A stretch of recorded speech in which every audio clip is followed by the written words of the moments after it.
Yo guys, it's Mike from Chess Lifestyle, just ducking some branches here. And of course, what other time would it be than 7 AM in the morning on a Sunday? And I swear to God, you couldn't get me up at this time for anything. Like, I'm not waking up before like 9 AM on any day of the week. Unless, that is, there's a chess tournament that I'm not even playing in for that matter, but I've agreed to help out. And I mean, I'm helping out because I know the organizer. This is Riste from the Red Knight Chess Club. And it's a funny thing, right? Because, I mean, I hardly know this man, but at the same time, like, I feel like he's family. Because the way I see things is like, Riste, he's from Macedonia, and I mean, like, Nikola, like, he feels like a brother, right? And Riste is like part of this Macedonian chess community, so by extension, like, Riste is like an uncle who I guess I don't know, but now I know, right? So like, he needs some help in this tournament, or okay, I even just volunteered my help, and he's suggested that, yeah, he could do with an extra arbiter or something. So okay, here I am going along, and it's really funny because, I mean, the way the organization works, it's so Macedonian. Like, I don't know how else to put it, but it's like, of course everything like runs smoothly, and it's all and it will be fine, of course, but it's just the same as in Macedonia, where everything is very like going with the flow, and like things just get like organized on a roll. I mean to clarify, like, I mean, I was literally considering going to a party last night. I mean, basically right now this weekend there's something called DevCon taking place. This is a long story, but I met a guy who's here for like some hackathon, and also a friend of mine from uni, like, she's in town, and she's also here for this DevCon. I heard them both say like DefCon at first, and I was thinking it was like some heavy metal stuff, but nah, it's just like some, like, I don't know, coding stuff. I don't know. But no, there's like a lot of cool events taking place that aren't necessarily you know, just coding, right? Anyway, yeah, the point is that yeah, I was gonna go to a party, and I ended up turning it down because there was a chess tournament, an online chess tournament that I wanted to play in.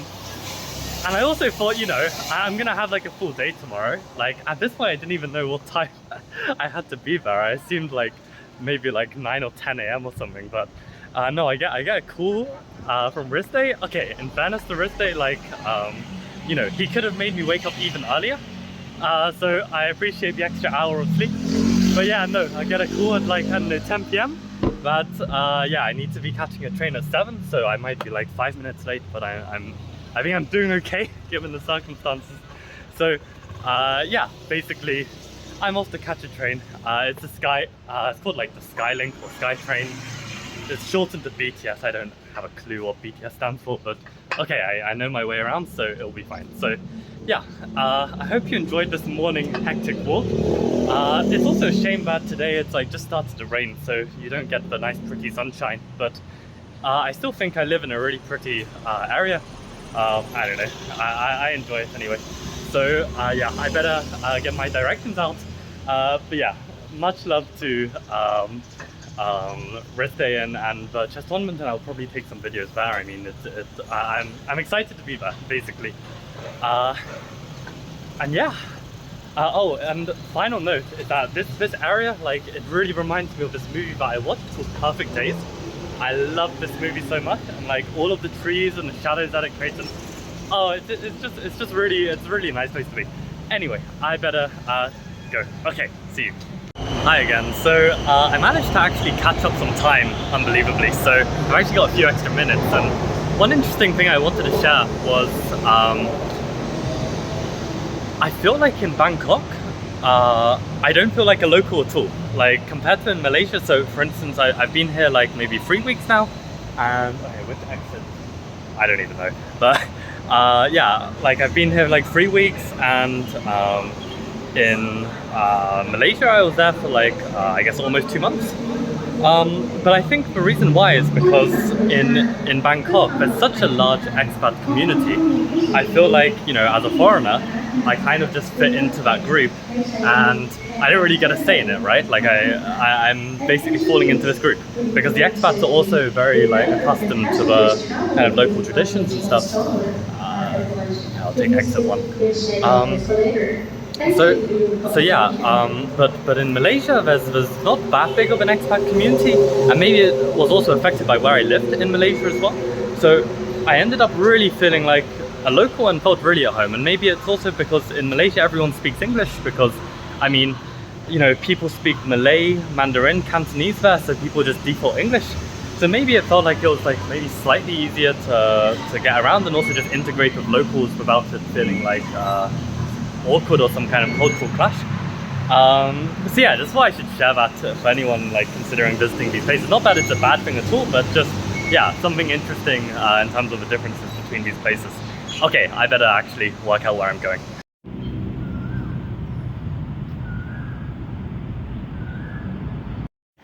I swear guys, this is like the most aesthetic school. And we get visitor passes. Let's go. So yeah, it's time to put my national arbiter qualifications to good use. Looks like it's going to be a really big tournament, and yeah, I hope I can help out. Yeah, honestly, I will score it. Look at that basketball court, are you kidding me? So yeah, I then got dripped up in my Red Knight chess t-shirt, and yeah, I had to attend the Arbiter's meeting in the morning just to understand how the tournament's going to be run and how we're going to collect results and stuff. And yeah, it was a great day. I mean, I was in charge of the under 10 section along with a guy called Yakov. And yeah, actually, we ended up playing a blindfold game across the whole day, which was quite fun. You can see Yakov in the back there having a long think about his move.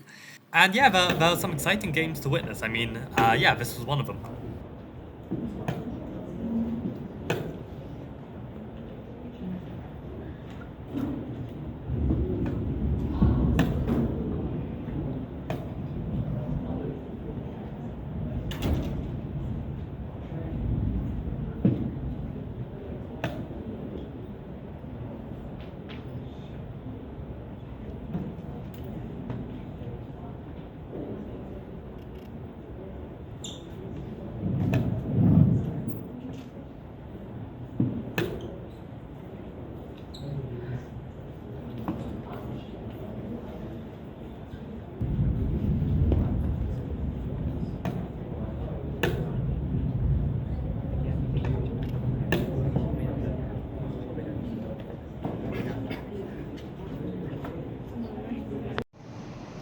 And that's the long and short of it, really. I mean, I ended up losing the blindfold game that I played with Yakov across the day. It was a really interesting Gergenitz modern type position. I believe Yakov's a pretty strong player, so no shame in losing at all. I was pretty happy with actually how well we managed to visualize the positions.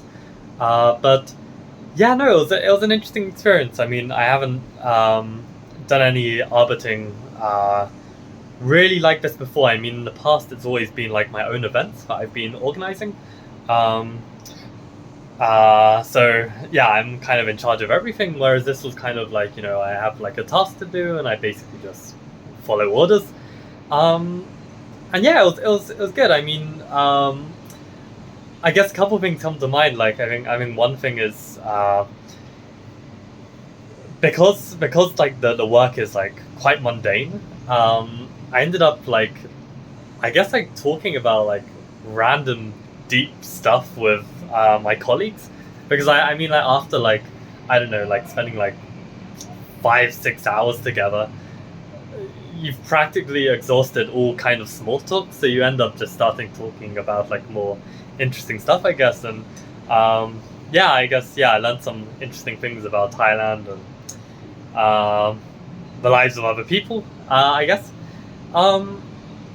And I guess also one thing it kind of made me appreciate was like I just even more grateful for the kind of life I'm able to live right now, because I think as a teacher or chess organizer, um, just like in chess, I mean we've got our like strengths and weaknesses, right? And I feel like as a person, I can really connect one on one with a student and really get through to them in terms of like what I'm trying to teach them, or even let's say organizing an event. I feel like that's a strength of mine where I feel like I can kind of, when it's all under my control, I know what I'm doing pretty well, and it can go quite smoothly. But I felt like that day, so okay, I'm filming this a few days after. But yeah, that Sunday where I did this work, it was really draining. Like by the end of it, I was really exhausted. And I think it's just like dealing with all kinds of requests. I mean, actually, yeah, one funny story I have to share. Um, yeah, so like basically after the end of every game, I was in the under 10 section, right? So I'd get the kids to sign their score, like make sure they've both confirmed it, and then I asked them to like set up the pieces. But like like one of the games finished and one of the kids rushed off. He actually lost the game, so I think he was a bit upset. And I completely forgot to tell him to stay and set up the pieces. So in the end, I just decided to set the pieces up with his opponent, right? And as we're setting it up in silence, the opponent, some 9-year-old kid, right? He just says to me, "I think I just farted." I was just speechless for a few seconds. I didn't know what to say to that, right? So after some seconds pass, I just say to him, "You should have saved it for the game. Could have distracted your opponent." And without any hesitation, he looks at me dead in the eyes, and he says, "I farted 4 times during that game. 4 terrible farts." And he just kept the eye contact. And I didn't know what to say. I just had to laugh. Because, yeah, clearly, these kids are a league above me in terms of like what they're willing to do to get a win, I guess. But yeah, no, just yeah, I don't know. I think like yeah, like dealing with a large number of kids is always quite draining. I found, and maybe some people are better at it than others. But yeah, no. Basically, trip in Thailand has been going well. I mean, I've actually scheduled a bunch of classical games coming up, and I'm gonna have a game every other day. I'm gonna have four games scheduled, so that's gonna be quite grueling. But I've been quite keen to try and keep up for classical like throughout my travels, because a part of me has a feeling that I might want to get back into it when I do return to the West. And okay, if I don't get back into it, then it's not any harm wasted to play these classical games. So yeah, I've been trying to discipline myself and organize these. And aside from this, I'm looking forward to playing my first Red Knight cafe tournament. Normally I have a chess lesson during this time, but it got rescheduled, so I actually think I'll be able to play this Saturday. And yeah, I'm going to try and play hopefully one more Bangkok Blitz friendly tournaments at the Bangkok Chess Club before the FIDE Blitz at the end of the month. So basically just a lot of chess. And probably I should at some point check out a bit more of Bangkok. I mean, a part of me, like, going on this travel, I mean, a lot of people, have all kinds of preconceived thoughts about like what this traveling really was about. But I mean, for me personally, I basically just want to live the life that I was living in Loughborough, but just live it somewhere that's slightly cheaper. And, I mean, some people might feel like it's a waste of an opportunity to be abroad, but I mean, if I'm really like sightseeing a lot and traveling a lot within my travels, that's also quite draining, and a part of me just wants to like live my normal life, right? So who knows, maybe I'll regret it one day, but for now, like, I'm quite happy to keep up the chess. And I think since the FIDE Blitz is at the end of a month, I can just keep grinding this chess until then, and then I'll still have like half a month in December to like go go check some things out. So right now I'm just basically living within a 15-minute walk radius of my flat and just enjoying the food, enjoying the convenience, enjoying the weather, enjoying the nature. I mean, like, just look at this. Like, this is just like some courtyard behind where I'm living, but I mean, you know, that's like a surprisingly high amount of greenery in Bangkok, and yeah, like especially on my street where I live, like it's just really pretty every day. So I really don't mind walking all around this area. Yeah, it's just been quite a pleasant experience. So yeah, I think on that note, I'm gonna get back to my huge to-do list. I always end up getting a huge to-do list somehow. Like loads of things just pop up. And actually today is the last free day I'm really gonna have for probably a good 10 days, where I'm just jam-packed with chess and other teaching and all kinds of commitments, right? So yeah, just gonna try and get as much as I can out of the way. And yeah, on that note, see you guys around. So thank you all for watching, and appreciate all of the YouTube members and Patreon subscribers for supporting, you know, these recaps.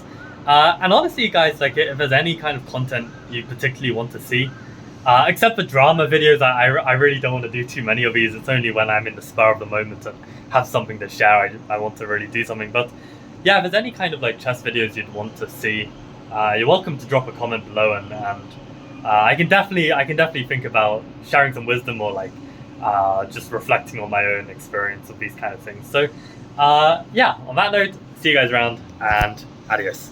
Bye. Oh, one last thing I completely forgot to add, but this tournament, they supplied food for everyone. And you could put your order in, and it was like really nice, delicious, like lunchbox kind of meal. But not just the arbiters, but the players, the parents, like the level of organization here. And I mean, apparently this was actually a step down to the previous years, where they had like this really fantastic buffet at the school, which was apparently like, you know, spoken about all across Bangkok, and like people would go to this tournament just for the buffet because it was that good. And it's just like, when I compare like the organization, right, of this event compared to some of the tournaments I've either helped out with or like participated in the UK, man, it's like the amount of effort and amount of finesse that goes into like at least these events by the Red Knight that I attended, right? Like the difference is just so huge, unbelievably huge. So yeah, just I mean, it's just an even more impressive feat from the Red Knight Club to pull off such an event. So yeah, no, thanks so much for inviting me, and yeah, it was great to help out there. So yeah, okay, bye for real.